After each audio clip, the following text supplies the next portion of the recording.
E aí, pessoal, tudo beleza?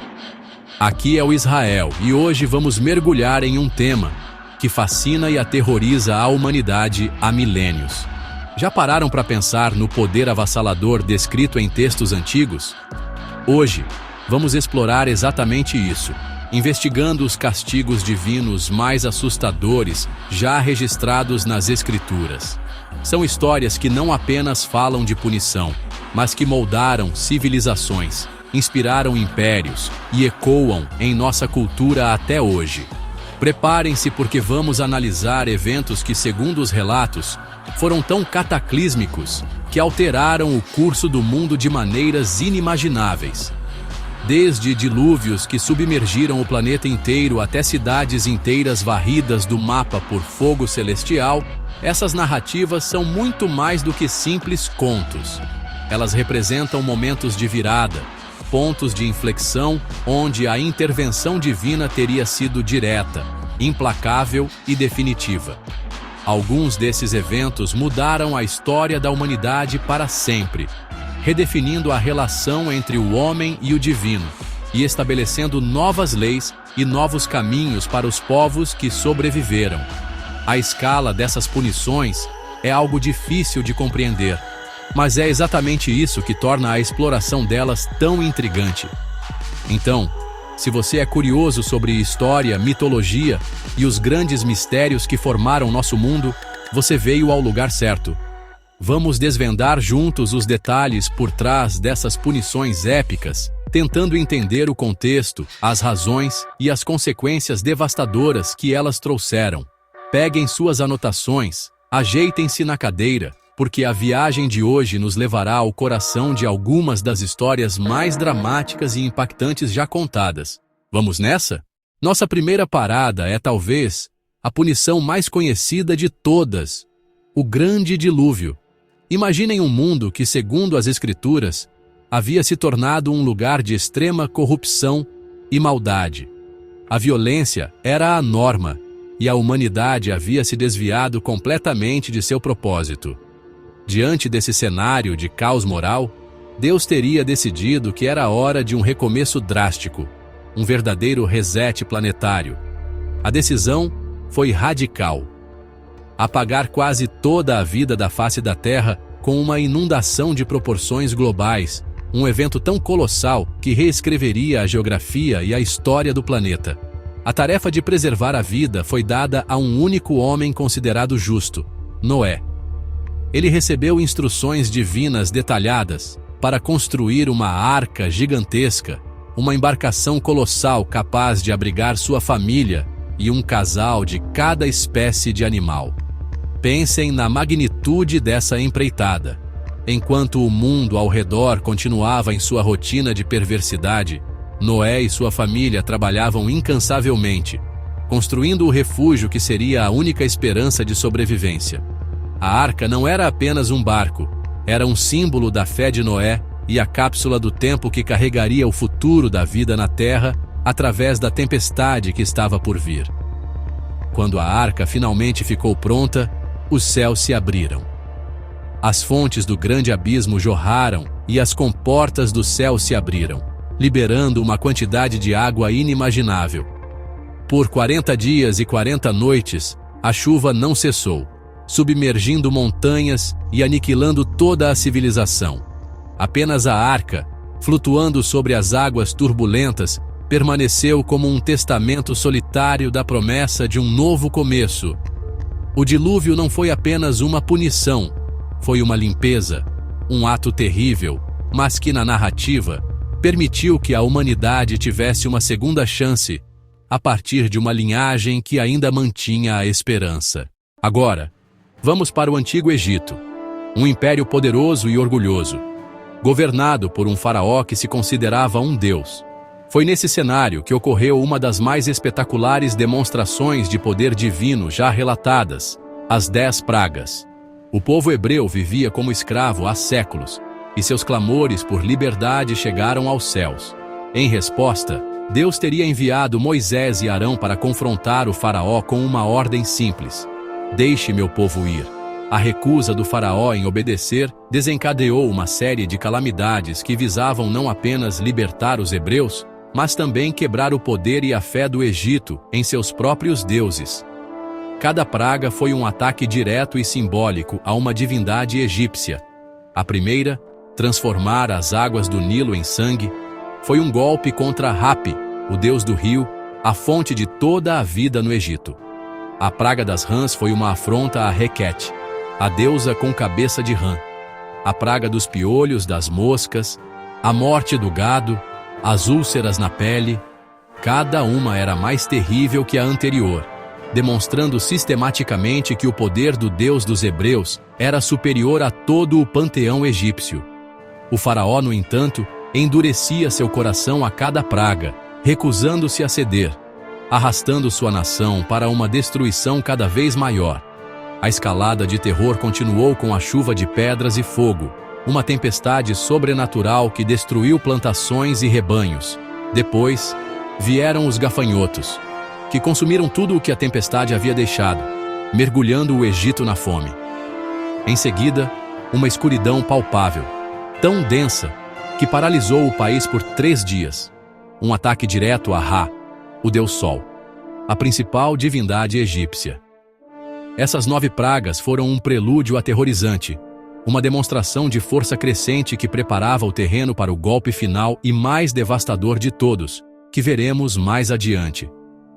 O Egito, antes o império mais poderoso do mundo, estava de joelhos, devastado por uma força que não podia compreender nem combater.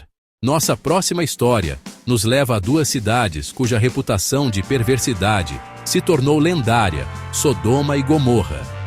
Segundo as Escrituras, a corrupção moral e a depravação nessas cidades haviam atingido um nível tão extremo que o clamor contra elas chegou aos céus. A narrativa descreve uma sociedade onde a inhospitalidade, a violência e a injustiça eram tão predominantes que a intervenção divina se tornou inevitável. Antes da destruição, Abraão, tio de Ló, um morador de Sodoma, intercede a Deus negociando para que a cidade fosse poupada se houvesse ao menos 10 pessoas justas vivendo ali. A busca por esses 10 justos, no entanto, se mostrou inútil. 2 anjos, disfarçados de viajantes, foram enviados a Sodoma para verificar a situação e resgatar Ló e sua família. A recepção que tiveram confirmou o pior.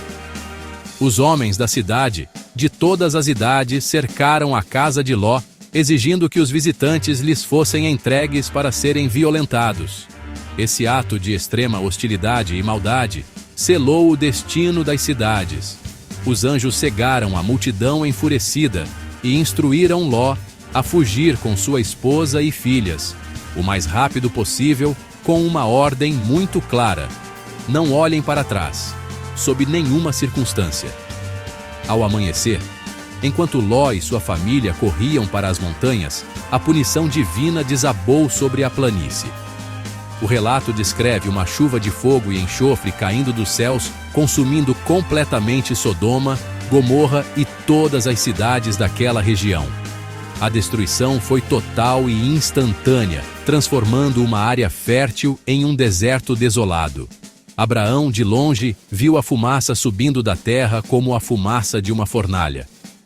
O nome Sodoma e Gomorra se tornou para sempre sinônimo de pecado e destruição divina, um aviso sombrio sobre as consequências da corrupção moral desenfreada. Dentro da história da destruição de Sodoma e Gomorra, existe um castigo individual que é tão assustador quanto a aniquilação das cidades. É a história da mulher de Ló. Como vimos, a família de Ló recebeu uma instrução muito específica: fujam para salvar suas vidas, e aconteça o que acontecer, não olhem para trás. Essa ordem não era apenas uma recomendação, era uma condição para o salvamento deles. A ordem exigia uma fé e uma obediência absolutas, um desapego completo do mundo pecaminoso que estavam deixando para trás. Enquanto corriam, com o som da destruição ecoando atrás deles, a curiosidade, ou talvez a nostalgia, e o apego à sua antiga vida, falaram mais alto. A esposa de Ló, ignorando o aviso divino, cedeu à tentação. Ela parou e olhou para trás, para a cidade em chamas que havia sido seu lar.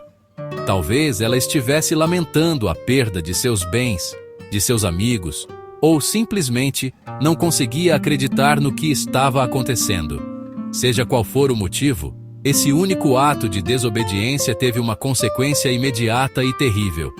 No instante em que ela se virou, seu corpo foi transformado em uma estátua de sal. Ela ficou congelada no tempo, um monumento silencioso e trágico à desobediência, eternamente olhando para a ruína que se recusou a abandonar. Esse castigo é profundamente simbólico. O sal, na região do Mar Morto, era abundante, e a transformação dela em uma estátua de sal a integrou permanentemente à paisagem desolada. A história da mulher de Ló serve como um poderoso lembrete de que a obediência a Deus não era negociável e que olhar para trás, para uma vida de pecado, poderia significar a perda da salvação. Voltamos ao Egito para testemunhar o clímax aterrorizante das 10 pragas. Após 9 calamidades que devastaram a terra, o coração do faraó permanecia endurecido. A teimosia do líder egípcio levaria seu povo à punição final, a mais seletiva e dolorosa de todas, a morte de todos os primogênitos. Essa praga não seria um desastre natural, seria uma visitação direta do anjo da morte, que passaria por toda a terra do Egito naquela noite. Havia, no entanto, uma forma de proteção para os hebreus, um ritual que marcaria o início de uma nova tradição. Cada família hebraica foi instruída a sacrificar um cordeiro sem defeito e a marcar os umbrais de suas portas com o sangue do animal. Esse sangue seria o sinal para que o anjo da morte passasse por cima daquela casa, poupando o primogênito que ali vivia. Eles deveriam comer a carne do cordeiro às pressas, com pães sem fermento, prontos para partir a qualquer momento. Essa refeição, conhecida como a Páscoa, se tornaria a celebração central da libertação do povo hebreu. Enquanto eles se preparavam em obediência, o resto do Egito permanecia alheio ao destino que os aguardava. À meia-noite, um grande clamor se levantou por todo o Egito. O anjo da morte passou, e não houve uma casa egípcia onde não houvesse um morto. Desde o filho primogênito do faraó, herdeiro do trono, até o primogênito do prisioneiro no calabouço, e até mesmo as primeiras crias de todos os rebanhos. A dor e o luto foram tão avassaladores que finalmente quebraram a resistência do faraó. Naquela mesma noite, ele convocou Moisés e Arão e os expulsou, junto com todo o povo hebreu, do Egito. A 10ª praga foi o preço terrível, mas final, da liberdade, marcando o fim de 400 anos de escravidão e o início da jornada rumo à Terra Prometida. E assim, chegamos ao fim da nossa jornada por alguns dos eventos mais dramáticos e aterrorizantes das Escrituras. Do dilúvio que remodelou o mundo à chuva de fogo que aniquilou cidades, passando pelas pragas que humilharam um império, essas histórias são intensas e cheias de significados. Elas nos mostram um lado do divino que é severo, justo e, por vezes, assustador em sua magnitude. Independentemente da sua crença pessoal, é inegável o impacto cultural e histórico que essas narrativas tiveram ao longo dos séculos, moldando leis, éticas e a própria visão de mundo de bilhões de pessoas. Analisar esses relatos é como olhar para um espelho da condição humana. Em cada história, vemos temas que são universais e atemporais: corrupção, orgulho, desobediência, mas também fé, redenção e a esperança de um novo começo. A transformação da esposa de Ló em sal nos fala sobre o perigo de se apegar ao passado, enquanto a morte dos primogênitos no Egito ressalta o preço terrível da teimosia e da opressão. São lições poderosas, contadas de uma forma que certamente não seria esquecida. No final das contas, o que podemos tirar de tudo isso? Esses castigos mostram o poder e a justiça divina, mas também servem de alerta para a humanidade até hoje. Eles nos convidam a refletir sobre nossas próprias ações, sobre a sociedade que construímos e sobre as consequências que podem advir de nossos caminhos. Espero que tenham gostado dessa análise profunda. Não se esqueçam de deixar seu like, se inscrever no canal e comentar qual desses castigos vocês acham mais impactante. A gente se vê no próximo vídeo. Valeu!